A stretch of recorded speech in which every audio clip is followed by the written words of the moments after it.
SHO sir, मैंने कल message किया था। आई थिंक उसी मैसेज को देखकर आप आए हैं कि आज जंतर मंतर पर जो महिला किसान संसद बैठ रहा है, और मेरी इच्छा थी कि मैं उसमें जाऊं, पर आपका क्या कहना है कि मुझे नहीं जाना चाहिए? आप रिक्वेस्ट कर रहे हैं, और मैं अगर रिक्वेस्ट नहीं मानूं तो ये गैर कानूनी तो नहीं होगा? हाँ,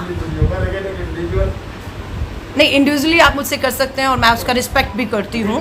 पर मेरी इच्छा थी कि हमारी 200 महिलाएं, हमारा जो कृषि कानून आपको मालूम ही है, उसको लेकर 8 महीने से आंदोलित हैं। 500 किसान अपने शहीद हो चुके हैं और आज महिलाएं जंतर मंतर पर हैं।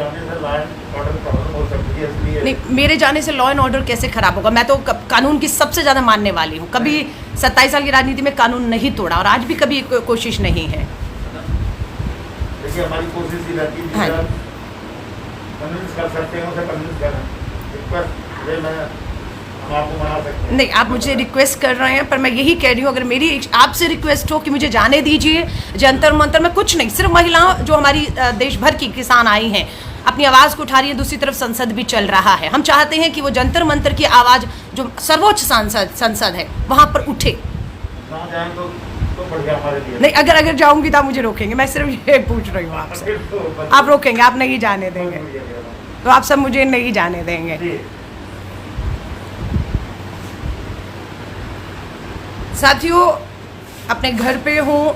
आज 26 जुलाई को किसान संगठनों ने जो है घोषणा की थी कि वो जो है जंतर मंतर पर 200 महिला किसान आज अपनी संसद बुलाएंगी, उस पर किसान बिलों पर चर्चा करेंगी, न्यूनतम समर्थन मूल्य कानून पर मांग उठाएंगी, और वो मांग देश की संसद चल रही है वहाँ उठेगी। लेकिन आप देख रहे हैं मेरे घर में जो है वो पुलिस आ चुकी है। उनका कहना है कि वो मुझसे निवेदन कर रहे हैं कि मैं जंतर मंतर ना जाऊं।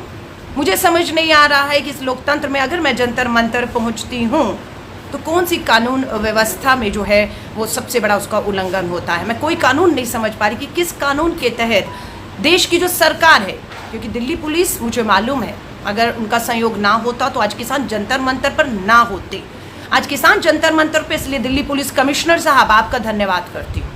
आपका धन्यवाद करती हूँ कि दिल्ली पुलिस कमिश्नर ने किसानों को, अन्नदाताओं को बेशक 8 महीने बाद इजाज़त दी और वो जंतर मंतर पर आकर अपनी संसद कर पा रहे हैं।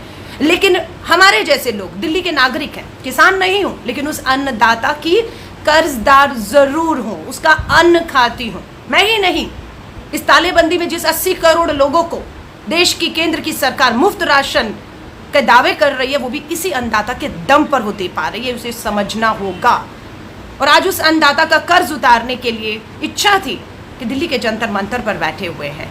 500 से ऊपर किसान शहीद हो चुके हैं। 8वां महीना चल रहा है, संसद चल रही है। क्यों नहीं हमारे प्रधानमंत्री जी एक दिन का संसद सत्र पूरी तरह हमारे अन्नदाताओं को समर्पित कर देते? क्यों नहीं पूरा एक दिन हमारे इन 3 कृषि कानूनों पर चर्चा होने देते? कौन रोक रहा है?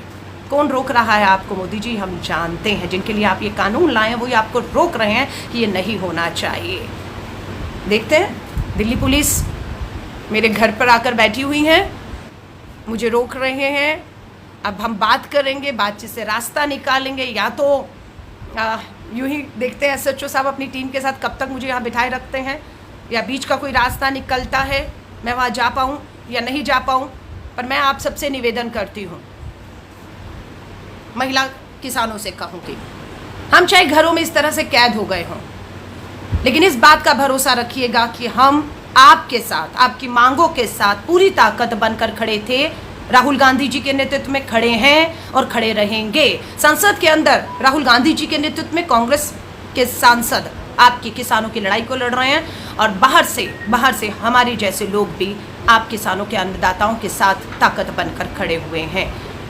अब पुलिस कमिश्नर साहब, आपसे भी हाथ जोड़कर निवेदन करूंगी, हमारे इलाके के जो डीसीपी हैं, एडिशनल डीसीपी हैं, एसीपी साहब, आपके एसएचओ साहब बैठे हुए हैं, हाथ जोड़ के निवेदन करूंगी, ये लोकतंत्र की हत्या होगी। अगर हमारे बढ़ते कदमों को लोकतांत्रिक तरीकों से हम वहाँ जाकर सिर्फ समर्थन देना चाहते हैं, ये पूरा आंदोलन 8 महीने बिल्कुल हिंसक नहीं रहा, गांधीवादी तौर तरीकों से ये आंदोलन आगे बढ़ रहा है। और यही लोकतंत्र की असली ताकत है कि इस देश में लोकतांत्रिक तरीकों से, गांधीवादी तरीकों से अगर कोई भी आवाज़ उठे, उसे दबाने की कोशिश नहीं करनी चाहिए। तो मैं दिल्ली पुलिस के मनाने की कोशिश करूंगी कि आप मुझे यहाँ से जंतर मंतर जाने दें। अगर नहीं भी जाने दिया तो मैं आप सभी साथियों को कहूँगी, पूरी की पूरी कांग्रेस का समर्थन किसानों के साथ है। मुझे नहीं मालूम, सबको समय दिया था, खासतौर से महिलाओं को, दिल्ली की महिलाओं से अपील की थी कि आज महिला किसान अपनी संसद बुला रही हैं तो दिल्ली की महिलाओं को वहाँ पहुँचना चाहिए, उन्हें सुनना चाहिए इन कृषि कानूनों पर उनकी क्या राय है। और मैं तो ये भी कहती हूँ कि जो प्रधानमंत्री जी कहते हैं 11 महिला मंत्री उन्होंने जो है बनाई है महिला मंत्री, एक ने तो किसानों को, हमारे अन्नदाताओं को मवाली तक कहा भी कुछ दिन पहले। नाम सब जान चुके हैं कौन महिला सांसद है।